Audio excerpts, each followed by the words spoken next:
দুপুর 1টা নিউজ 24 নামে অনুসরণ রয়েছে আপনার সঙ্গে। পথ দুর্ঘটনায় ছাত্রী মৃত্যু এবং তারজের রণক্ষেত্র বর্ধমানের রসুলপুর জিটি রোডে বালি বোঝাই লরির ধাক্কায় কলেজ ছাত্রীর মৃত্যু হয়েছে এবং এরপরে ক্ষুব্ধ জনতা দেহ নিয়ে পথ অবরোধ করে।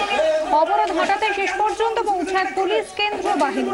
তখনই উত্তেজিত জনতা পুলিশকে লক্ষ্য করেই ছুটতে শুরু করে। দুপক্ষের মধ্যে খণ্ডযুদ্ধ বেঁধে যায়। বিক্ষোভ হঠাতে লাঠি চলায় পুলিশ, ফাটানো হয় টিয়ার গ্যাসের শেল। শেষ পর্যন্ত র্যাব গিয়ে বিক্ষোভ সরিয়ে দেয়। পুলিশ জনতা খণ্ডযুদ্ধ, পথ দুর্ঘটনায় রণক্ষেত্র রসুলপুর বেশ কয়েকজন পুলিশ কর্মী। সেই ছবি এক্সক্লুসিভে দেখতে পাচ্ছেন 24 ঘন্টা। রীতিমতো ক্ষুব্ধ জনতা দেহ নিয়ে এরপর পথ অবরোধ শুরু করে। দীর্ঘক্ষণ পথ অবরোধ চলে। পুলিশ কেন্দ্র বাহিনী পৌঁছালে উত্তেজিত জনতা পুলিশকে লক্ষ্য করেই ছুটতে শুরু করে। অরূপ লাহা আমাদের প্রতিনিধি রয়েছেন আমার সঙ্গে টেলিফোনে। অরূপ, এখন কি পরিস্থিতি? পথ অবরোধ এখনো চলছে?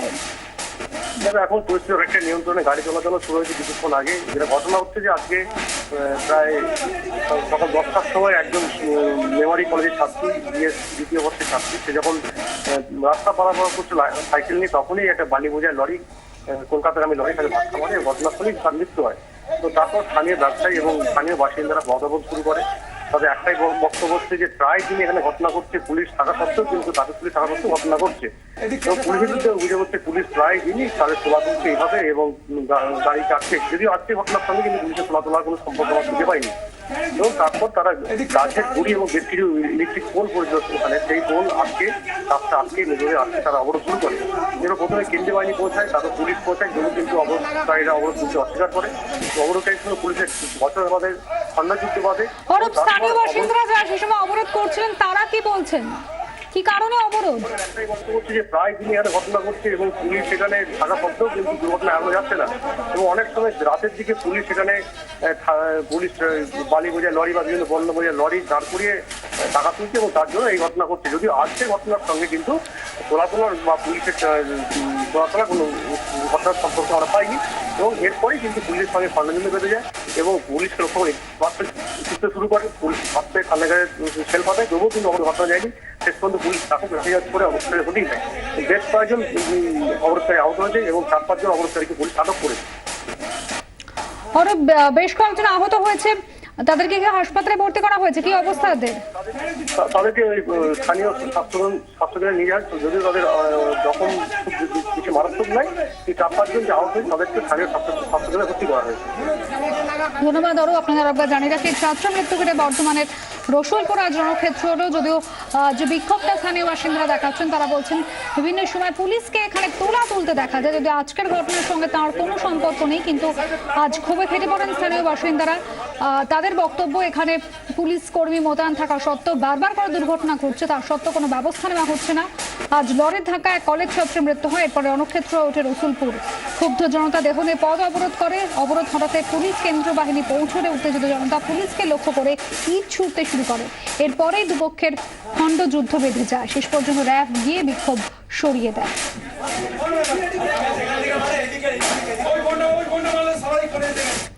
এদিকে বেহালা বিবেকানন্দ মহিলা কলেজে প্রকাশ্যে টিএমসিপি যোগ। ভিসি হেনস্থায় ক্যামেরাবন্দি দেশবন্ধু কলেজের 2 তৃণমূল ছাত্র পরিষদ নেত্রী। অস্বস্তি এড়াতে তড়িঘড়ি অভিযুক্তদের বিরুদ্ধে শাস্তিমূলক ব্যবস্থা নিল টিএমসিপি। 2 বছরের জন্য দুজনকেই সাসপেন্ড করা হয়েছে। কাল দুজনের রাজনৈতিক যোগ সামনে আসার পর থেকেই শুরু হয়ে যায় তোলপাড়।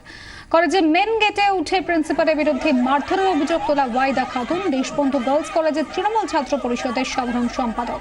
এদিকে উপাচার্য সুগত মার্জিতকে ধাক্কা দিতে দেখা যায় দেশবন্ধু গার্লস কলেজের তৃণমূল ছাত্র পরিষদের সহকারী সাধারণ সম্পাদক টিঙ্কু দাসকে। কমলিকা সেনগুপ্ত আমাদের প্রতিনিধি রয়েছেন আমার সঙ্গে টেলিফোনে। কমলিকা, এত দ্রুত এত প্রম্পট অ্যাকশন নেওয়া হলো এই দুজনের বিরুদ্ধে, কোথাও ভোটের কথা মাথায় রেখে কি এই সিদ্ধান্ত? দেখো, গোটা জিনিসটাই কিন্তু ভোটের কথা মাথায় রেখেই হয়েছে এবং নির্বাচন চলছে। যখন নির্বাচন চলছে তখন বিভিন্ন বিষয় কিন্তু বিরোধীরা অস্ত্র করে শাসক দলের উপর চাপ সৃষ্টি করার চেষ্টা করছে এবং তার নবতম সংযোজন হয়েছে এই গত পরশুর এই ঘটনা। সুতরাং ভীষণ উচ্চ স্তর থেকে কিন্তু নির্দেশ আছে যে 2 ব্যক্তি ওয়াহিদা এবং টিঙ্কু, যাদের ছবি দেখা যাচ্ছে, তাদের আগামী 2 বছরের জন্য সাসপেন্ড করা হয়েছে। তার পাশাপাশি কেন তারা এই ঘটনা ঘটিয়েছে তার জন্য তাদের শোকজও করা হয়েছে। স্বাভাবিকভাবে নির্বাচন প্রসিডিওর চলছে এবং কোনো বিষয়ে শাসক দল চায় না বিরোধী দলকে কোনো পয়েন্ট দিতে, যে যার মাধ্যমে শাসক দলের উপর চাপ সৃষ্টি করা যায়। কমলে কিন্তু এই প্রসঙ্গে আরেকটা জিনিস উল্লেখ করতে চাইবো, কি কারণে এই দুজন সেদিন ওই কলেজে গিয়েছিলেন যেখানে তাদের থাকার কথা নয়, এর কোনো ব্যাখ্যা দলের তরফ থেকে পাওয়া গেছে? দেখো, দলের তরফ থেকে কিন্তু তাদের এখানে উপস্থিতির কোনো ব্যাখ্যা পাওয়া যায়নি। দল কিন্তু তাদের এই উপস্থিতি মেনে নিয়েছে এবং এই ঘটনাকে দল সমর্থন করে না, এই ইমেজটা দেখানোর জন্যই কিন্তু একেবারে তড়িঘড়ি সাসপেনশনের অর্ডার দেওয়া হয়েছে। সুতরাং তারা যে করেছে সেটা একেবারেই ভুল। সেই ভুলে তারা যে শাস্তি দিয়েছে সেইটা দেখানোর কিন্তু তাদের মূল উদ্দেশ্য। তারা কেন গেছিল সেই নিয়ে কিন্তু দলের তরফ থেকে কোনো ব্যাখ্যা দেওয়া হয়নি। ধন্যবাদ কমলিকা। আমরা কথা বলছি আমাদের মধ্যে কমলিকা সেনগুপ্তের সঙ্গে। দুই নেত্রীকে সাসপেন্ড করলো টিএমসিপি এবং যদি বিরোধীরা কটাক্ষ করছেন কোথাও ভোটের কথা মাথায় রেখে, কিন্তু অন্তত এক্ষেত্রে এত প্রম্পট অ্যাকশন নেওয়া হলো।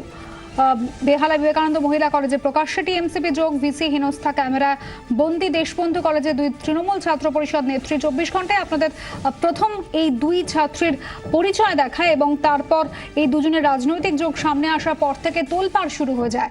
জানা যায় কলেজের মেন গেটে উঠে প্রিন্সিপালের বিরুদ্ধে মারধরের অভিযোগ তোলা ওয়াইদা খাতুন, দেশবন্ধু গার্লস কলেজের তৃণমূল ছাত্র পরিষদের সাধারণ সম্পাদক। অন্যদিকে উপাচার্য সুগত মার্জিতকে ধাক্কা দিতে দেখা গেছিল যে মহিলাকে, সে দেশবন্ধু গার্লস কলেজের তৃণমূল ছাত্র পরিষদের সহকারী সাধারণ সম্পাদক টিঙ্কু দাস। এই দুজনকেই সাসপেন্ড করা হয়েছে 2 বছরের জন্য। 2 বছরের জন্য সাসপেন্ড করা হয় ওয়াইদা খাতুন এবং 2 বছরের জন্য সাসপেন্ড করা হয়েছে অন্য ছাত্রী টিঙ্কু দাসকে, যে সহকারী সাধারণ সম্পাদক, এবং আরেকজন ওয়াইদা খাতুন, সে তৃণমূল ছাত্র পরিষদের সাধারণ সম্পাদক। বেহালার বিবেকানন্দ মহিলা কলেজে টিএমসিপি যোগ প্রকাশ্যে আসতেই কিন্তু তড়িঘড়ি দলের তরফ থেকে ব্যবস্থা নেওয়া হয়েছে, 2 বছরের জন্য সাসপেন্ড করা হয়েছে। কিন্তু এই প্রশ্নটা উঠছে, ভোটের কথা মাথায় রেখেই কি এই দুজনকে এত তাড়াতাড়ি সাসপেন্ড করে দেওয়া হলো? শিক্ষাবিদ আনন্দদেব মুখোপাধ্যায় আমার সঙ্গে টেলিফোন লাইনে রয়েছেন। আনন্দদেব বাবু নমস্কার। 2 বছরের জন্য এই টিএমসিপি দুই নেত্রীকে সাসপেন্ড করা হয়েছে, তড়িঘড়ি সিদ্ধান্ত নেওয়া হয়েছে। কি বলবেন, কোথাও কি ভোটের কথা মাথায় রেখে সিদ্ধান্তের কথা সামনে আনা হলো? আপনি কি মনে করছেন? এই সাসপেনশনটা ওই দিনের ঘটনার পরেই হওয়া উচিত ছিল। এত দেরি করে সাসপেনশন করাটাই আমার কাছে রহস্যজনক বলে মনে হচ্ছে। যে কাণ্ডটা ঘটিয়েছে এবং যে বিষয় নিয়ে আন্দোলন করেছে, অনৈতিক বিষয় নিয়ে, সেই দিনকে ঘটনার পর যেভাবে উপাচার্যকে নিগৃহীত করেছে, তৎক্ষণাৎ তাদের সাসপেন্ড করা উচিত ছিল। আমি এত দেরিতে সাসপেন্ড করাটাতে অত্যন্ত রহস্যজনক বলে মনে করি। তাও সাসপেনশন যখন করেছে সেটাকে ওয়েলকাম করছি। অর্থাৎ 48 ঘন্টা সময় লাগা উচিত ছিল না বলে আপনি মনে করছেন? উচিত ছিল না, এটাই হচ্ছে নিজেদের মধ্যে বোঝাপড়ার একটা ব্যাপার ইঙ্গিত করে। এবং এই দেরিতে সাসপেনশন করাটাই মানেটাই হচ্ছে এই শাসক দলের যারা প্রিয়জন, যারা এই সমস্ত ঘটনা ঘটাচ্ছে, তাদের সম্বন্ধে নরম মনোভাব দেওয়া। অনেক ধন্যবাদ আনন্দদেব বাবু আমাদের সঙ্গে কথা বলার জন্য। আনন্দদেব মুখোপাধ্যায় ছিলেন টেলিফোন লাইনে। শিক্ষাবিদ দেবাশিস সরকার এই মুহূর্তে রয়েছেন আমার সঙ্গে টেলিফোন লাইনে। দেবাশিস নমস্কার।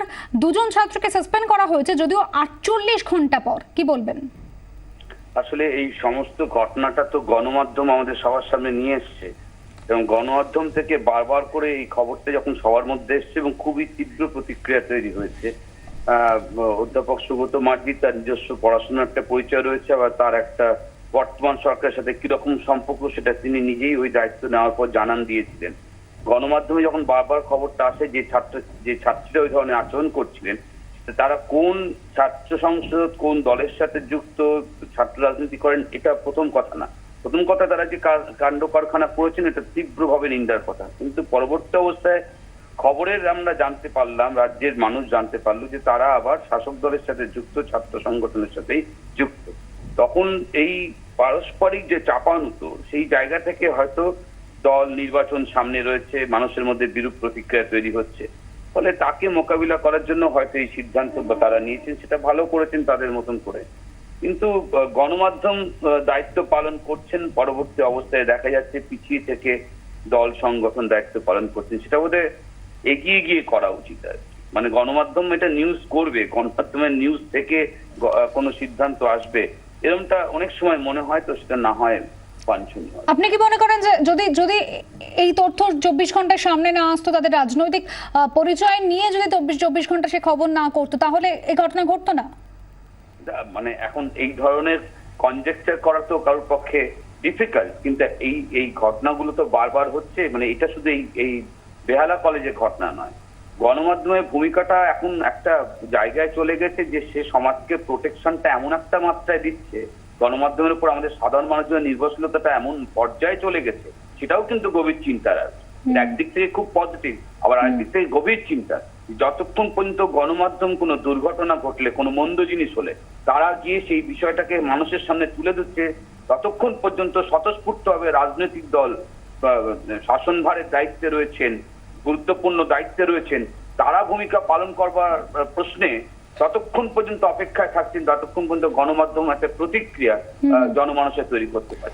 ধন্যবাদ দেবাশিস বাবু, আমাদের সঙ্গে কথা বলার জন্য। শিক্ষাবিদ দেবাশিস সরকার ছিলেন টেলিফোন লাইনে, শিক্ষাবিদ অমল মুখোপাধ্যায় রয়েছেন টেলিফোন লাইনে। অমলবাবু নমস্কার। দুজন টিএমসিপি নেত্রীকে সাসপেন্ড করা হলো, যদিও 48 ঘন্টা পর। কোথাও আপনার কি মনে হয় যে সঙ্গে সঙ্গে সাসপেন্ড করাটাই উচিত ছিল? না, সে তো উচিত ছিল, কিন্তু তার যে বড় কথা হলো যে তারা এরকম করল কেন? পার্টির কোন শাসন যদি নিচের স্তরে থাকতো তাহলে এরকম ঘটনা ঘটতো না। এখন পার্টি যেটা করেছে সেটা হচ্ছে যেহেতু নির্বাচন চলছে সেই জন্য তারা সাসপেন্ড করেছেন, যাতে কোনো ধরনের সমালোচনা তাদের শুনতে না হয়। এটাই কারণ, এটাই আমার বক্তব্য। ধন্যবাদ অমলবাবু। শিক্ষাবিদ অমল মুখোপাধ্যায় ছিলেন টেলিফোন লাইনে। এদিকে বিবেকানন্দ মহিলা কলেজে ছাত্র বিক্ষোভের পরিপ্রেক্ষিতে আজ গভর্নিং কমিটির বৈঠক রয়েছে। তার আগে অধ্যক্ষের কাছে স্থানীয় কাউন্সিলর এবং 14 নম্বর বড় চেয়ারম্যান মানিক চ্যাটার্জি। গতকালের ঘটনা সম্পর্কে তার মন্তব্য দুর্ভাগ্যজনক। এ ব্যাপারে দলের সর্বভারতীয় নেতৃত্ব সিদ্ধান্ত নেবেন বলে তার মন্তব্য। আর অন্যদিকে প্রচার সভায় বিবেকানন্দ কলেজের ঘটনা নিয়ে মন্তব্য এড়িয়ে গেলেন তৃণমূল নেতা পার্থ চট্টোপাধ্যায়।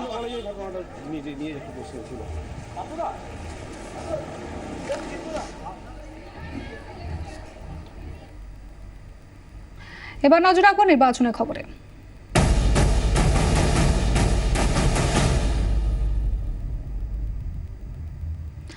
বর্ধমানে পিচকুড়ি গ্রামে আউশ গ্রামে 1 নম্বর ব্লক তৃণমূল সভাপতি বাড়িতে হামলা এবং এই হামলার ঘটনাকে কেন্দ্র করে সিপিএম তৃণমূল কর্মী সমর্থকদের মধ্যে সংঘর্ষ। গুলিবিদ্ধ একজন তৃণমূল কর্মী, বোমায় জখম আরও একজন। গতরাতে পিচকুড়ি গ্রামে ব্লক তৃণমূলের নেতা সালেক রহমানের বাড়ি লক্ষ্য করে বোমাবাজি হয় বলে অভিযোগ। স্থানীয় বাসিন্দাদের চিৎকারে দুষ্কৃতীরা পালিয়ে যায়। সালেক রহমানের অভিযোগ সিপিএম এর বিরুদ্ধে। ঘটনার পর আজ সকালে সিপিএম এবং তৃণমূল কর্মীদের মধ্যে বোমাবাজি হয়, চলে গুলি। গুলিতে জখম হন তৃণমূল কর্মী সফিউল শাহ। তাকে বর্ধমান মেডিকেল কলেজ হাসপাতালে ভর্তি করা হয়। বোমায় জখম ফিরোজ মল্লিক নামে আরো একজন। ঘটনা তদন্ত শুরু করেছে পুলিশ। একটা ঘৃণ্য রাজনীতি করছে যে এবারে আউশগ্রাম বিধানসভা সিপিএমে পাঁচতলা মাটি নাই, তাই তারা সন্ত্রাস কায়েম করার জন্যে আজকে বোমাবাজি করছে। কারণ বিভিন্নভাবে আর কি ওরা বোমাবাজি করে গোটা এলাকার যেভাবে আগে ওরা সন্ত্রাস করতো সেই সন্ত্রাস করার চেষ্টা করছে। অরূপ লাহা আমাদের প্রতিনিধি রয়েছেন আমার সঙ্গে টেলিফোন লাইনে। অরূপ, ইতিমধ্যে তদন্ত শুরু হয়েছে, কিন্তু কাউকে আটক বা গ্রেফতার করা সম্ভব হয়েছে? দেখো, এই ঘটনাস্থলে কাল রাতেই পুলিশ গিয়েছিল এবং আজ সকালে আবার যখন নতুন করে উত্তেজনা ছড়ায় তারপরে বিশাল পুলিশ বাহিনী ওরা ঘটনাস্থলে গেছে কেন্দ্রীয় বাহিনী। কিন্তু ইতিমধ্যে এটা ঘটনা ঘটছে কালকে যখন আউশগ্রাম 1 নম্বর ব্লক সভাপতি তৃণমূলের ব্লক সভাপতি শেখ সালেক রহমান শহরের বাড়িতে অভিযোগ ওঠে যে বেশ কয়েকজন দুষ্কৃতী তার বাড়িতে বোমাবাজি করছে। তো তারপর স্থানীয় বাসিন্দারা বা তার প্রতিনিধিদের চিৎকারে সেই দুষ্কৃতীরা পালিয়ে যায়। তো তারপর নতুন করে আজকে সিপিএম এবং তৃণমূল দুপক্ষেই এক জায়গায় জড়ো হয় এবং তাদের মধ্যে বচসা বাঁধে। এর সময় যেটা অভিযোগ, তৃণমূলের যে সময় বচসার মধ্য থেকে অর্থাৎ সিপিএম এর লোকজন তাদের দিকে বোমা এবং গুলি চালায় এবং সেই গুলিতে একজন তৃণমূল কর্মী জখম হয়, তার নাম সফিউল শাহ। তাকে বর্ধমান মেডিকেল কলেজ হাসপাতালে ভর্তি করা হয়েছে এবং একজন বোমায় আহত হয়, তার নাম ফিরোজ মল্লিক। তাকে যদিও স্থানীয় স্বাস্থ্য ভর্তি করা হয়েছে। যদি সিবিআই পক্ষ থেকে বলা হচ্ছে ঘটনাটা কালেকশন নেই, বরং সিপিএম এর লোকেরাই আজকে আক্রান্ত হয়, তাদেরকে মারধর করা হয়। যদি গোটা ঘটনায় পুলিশ সকাল করে বিশ্বাস করতে পারেনি, তবে পুলিশ ঘটনাস্থলে রয়েছে, বিশেষ পুলিশ থেকে কখনো যাতে নতুন করে আর উদ্যোগ নেওয়া যায় সেটা লক্ষ্য রাখছে। ধন্যবাদ অরূপ।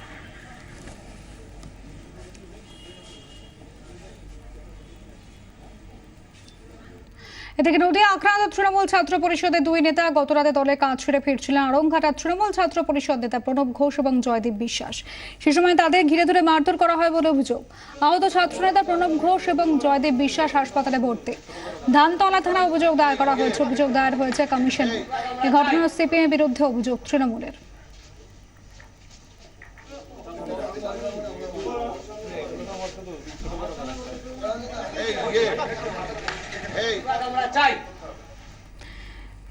এই মুহূর্তে আপনাদের সরাসরি নিয়ে যাবো আলিপুরদুয়ারের মাদারিহাটে। সেখানে ইতিমধ্যেই প্রধানমন্ত্রী নরেন্দ্র মোদী পৌঁছে গিয়েছেন। আজ বিজেপির তরফ থেকে জনসভা রয়েছে, সেই জনসভা ইতিমধ্যে পৌঁছে গিয়েছেন নরেন্দ্র মোদী।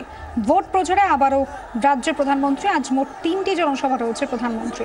এখানে প্রথমে মাদারিহাটে জনসভা করবেন, তারপর সেখান থেকে চলে যাবেন আসানসোল এবং তারপর শিলিগুড়িতে সভা রয়েছে নরেন্দ্র মোদী।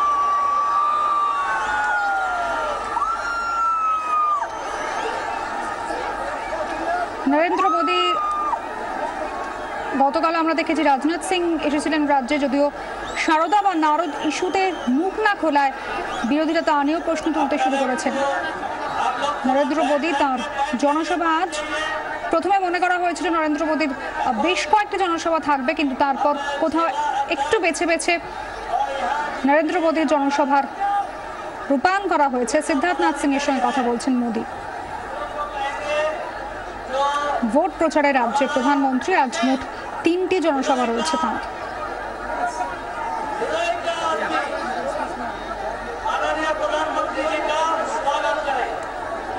রাজনাথ সিং যদিও সারদা বা নারদ ইস্যুতে মুখ খোলেননি, আজ প্রধানমন্ত্রী কোথাও তার প্রচারে তৃণমূলকে বেঁধেন কিনা সেদিকেই প্রত্যেকের নজর রয়েছে।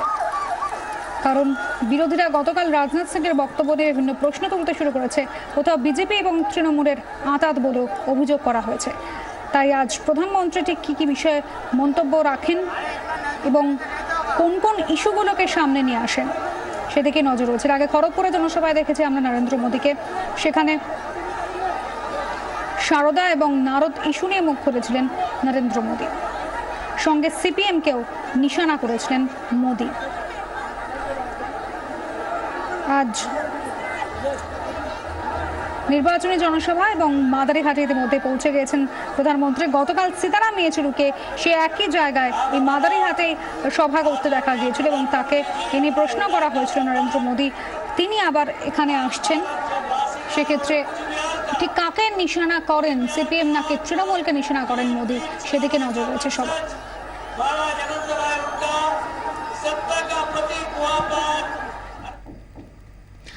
মোদী আজ কি বলেন সেদিকে তো আমাদের নজর থাকবে। তবে এখন এই পর্যন্তই, সঙ্গে থাকুন 24 ঘন্টা।